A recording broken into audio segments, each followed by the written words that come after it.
Good night, everybody. Thank you so much for being with us all the way up to Rule 4. If you haven't watched Rule 1 to 3, please go back and watch those. I'm not just saying that because we're walking you through this, but this has been something that has been super encouraging and super helpful for us personally. So please go back and look at that if you haven't already. We're going to just jump into Rule 4. If you haven't noticed already, scenery is a little bit different. It's Tuesday at 10 o'clock at night, but we thought that we'd still, walk you guys through this because we really enjoy doing this thing for you guys. And as a matter of fact, we thought we'd inform you while we had the time that this will be one of the last videos that will just be including us. We might be doing something a little bit different, but I'll figure out more details about that moving forward, and I'll inform you guys hopefully by the next video. But Rule 4 is compare yourself to who you were yesterday, not to who someone else is today. Really, really, really interesting chapter to me because it is something that it enlightens us on the differences in not only our society, but in the differences in people in general, and how a lot of times we can be discouraged and kind of weighed down by those differences because we're always comparing ourselves to other people, right?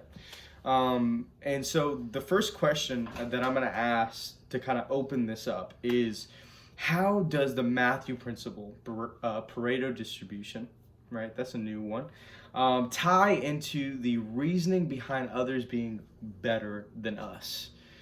And I'm just going to simplify this because the Pareto distribution, it's a new concept that's kind of touched on in the fourth rule, but it's essentially the Matthew principle, which we had talked about before. So just a brief reminder, that is, to those who have more will be given, and to those that have nothing, everything will be taken away. Now, of course, that's a little rougher take on it, but it's kind of the reality we live in, right? To the more successful that you are, the more you climb the runging society, you graduate college, you have kids, you do all these things, the more you gain things, the more people are kind of drawn to providing you with more and more opportunities. And you see the same on the opposite end of the spectrum. So the more that you fail, the more people seem to kind of pull away. Because, and there's a lot of aspects that go into that, but my point being is there's always these differences. And that's the part that I want us to kind of springboard off of, is those differences, right? So going in straight into the second question, this is where I want my wife to kind of help me in on this because I feel like she has a lot of insight to offer on this, is what are the dangers of comparing yourself to other people, considering the differences that we have just naturally? Why is it so dangerous to compare ourselves to other people?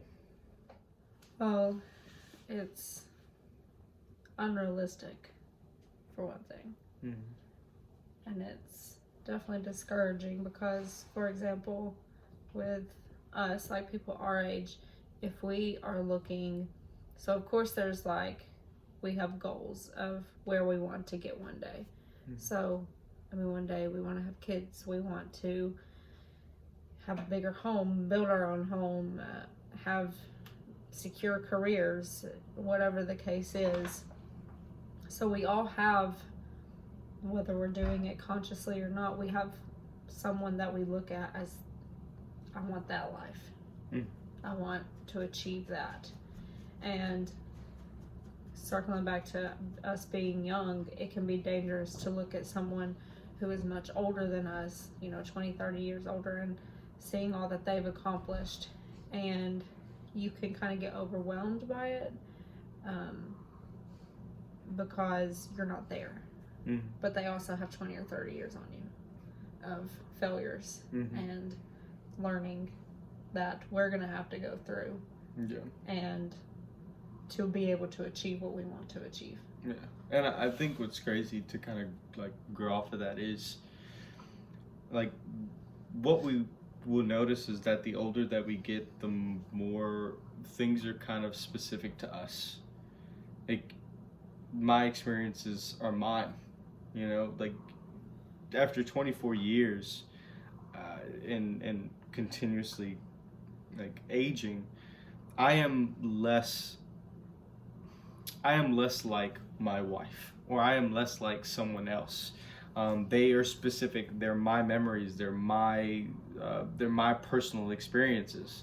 And when you go into the dangerous waters of comparing yourself to other people, and that's just what you're doing, just strictly I'm comparing myself to other people, is dangerous, because you're not recognizing who you are as a person, and that you've lived your life and they've lived a completely different life, right? So they may be a millionaire, for example, but like, you don't know what else they've been through.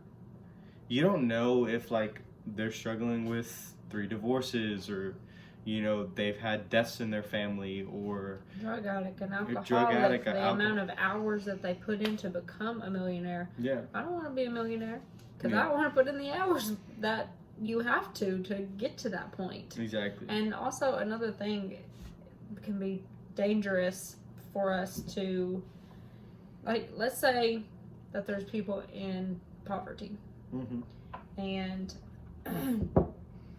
they look at millionaires and billionaires, and they, I mean, honestly, get jealous. A lot of jealousy happens, a lot of coveting, and, you know, you can't be at that stage in life and look at someone in that stage in life and say, why am I not that person? Because then you are not taking your own responsibility for who you were yesterday, what you did yesterday, the choices you made yesterday. So you can't rely on someone else's choices to get you to be successful. You rely on your own choices and your own conscious effort to say, I'm going to do this one thing better today than I did yesterday. And then it kind of becomes a snowball effect, because you remember, you know, I was like, for example, me in my ripe old age has decided to start running again. I haven't ran in like 5 or 6 years. And I've been writing down my times to kind of see how I'm progressing. And so week 1, I ran a mile in like 12 minutes, which is terrible. And then the very next week, I ran a mile in 8 minutes and 30 something seconds. So it's like significant difference in only a week's worth of time. But that's what I did for myself. I was comparing myself to who I was my previous run, not who myself versus Usain Bolt. You know, that's not comparable. It's just, you're setting yourself up for failure by putting a mental block on yourself. Yeah, and I think that really kind of touches on the next question, right? Sorry. So no. I didn't even know what the next question was. No, I think that's an excellent segue into it. Is really what I'm saying, right? So it's, you know, what are some foundational things that can allow for us to compare ourselves to others? Because I think the misconception in this title is, you know, compare yourself to who you were yesterday, not to who someone else is today. So don't compare yourself to other people. It's like, it is something that's very dangerous, right? But like everything, there has to be an intent behind it, right? So it's like, understand that, you know, maybe, so first of all, comparing yourself to others takes understanding yourself, in a sense, right? So that's where the whole Usain Bolt thing comes in, right? It's like, Lauren knows herself. Lauren knows she can't run faster than Usain Bolt. Lauren knows that she'll never be able to run as fast as Usain Bolt, right? So, I mean, there's just a lot of aspects: time, food, effort, you know, it's body type. Like, you just, agreed. There's a lot of different aspects that are taken into consideration when you're thinking about something like that. So you understand yourself enough to say that this is maybe not a valid comparison, right? So you can maybe pick someone that, you know, you look up to, that you know that brand, they're not running super fast, but you're like, you know, or even better, you can look at yourself, right? So you can say something like, I used to run a 7-minute mile. Mm-hmm. So I want future me can run a 7-minute mile. Mm-hmm. And that's like, okay, awesome. Future me can run a 7-minute mile. Present me can run a 9-minute mile. And, you know, if I can just little by little work my way up mm-hmm. to that, and then I can see myself achieving that 7. But the 7-minute mile is the long goal, right? Then you have to set short-term goals. It's what it kind of gives you a little bit of a break and a reprieve from the fact that, you know, that's a whole 2 minutes. That seems really difficult to achieve, especially considering you've run, and so you understand how difficult that can be. So and like anything, it's easier said than done. But I think something that Jordan Peterson brought up that is super valuable is he was talking about something that that he has like this writing program. I can't exactly recall off the top of my head because it's late and I'm about to fall asleep. But it's this writing program he has, and essentially what he does is he has whoever's participating 5 years down the road, if they were to do their best and was to make the, you know, positive decisions and better themselves, what does their heaven look like? You know, what does the best version of their life look like? And it's essentially a path to that heaven.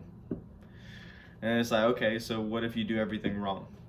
If you don't get the job you want, what is the worst possible thing that can happen to you in 5 years? And it's this understanding that no matter how we look at it, there's always going to be better people, and you're always going to need to have a plan.